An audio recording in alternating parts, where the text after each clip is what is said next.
Цветањето на липите ги наполни ординациите. Лекарите проценуваат дека повеќе од 35% од населението манифестира некаква алергиска реакција. Процентот е значително поголем во овој период од годината, односно во сезоната на полени. Од пациентите кои страдаат од алергии, дури 16% се алергени на полен од липа.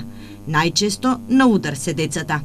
Полените воглавном се кај помладата популација, макар што ако остане подолго време, повозрасен, ако може да премине во еден алергиски ринит, воспаление на синусите, да даде задебелена слузница, затнат нос, пациентот не диши на нос воопшто, понатаму секоја наредна година се симнува надолу, па да доведе до една алергиска астма, алергиска хиперреактивност на белите дробови со една таква манифестација со гушење.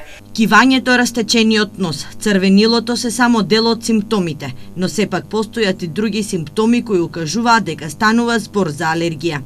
Ке имаме, посебно кај младата популација, кивање, чешање на нос, солзење на очи, исто како една грипозна состојба.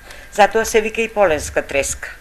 Значи, може и температура пациентот да качи, може да има главоболка, мигрената исто влегува во тие алергиски реакции, може да има проливасти столици, соколите еден алергиски. Не мора да значи дека само црвенилото на кожата представува алергија. Имаме клинички манифестации кои што треба да ги откриеме. Новитетите во медицината овозможуваат нови методи и медикаменти со кои може да се ублажат секојдневните симптоми.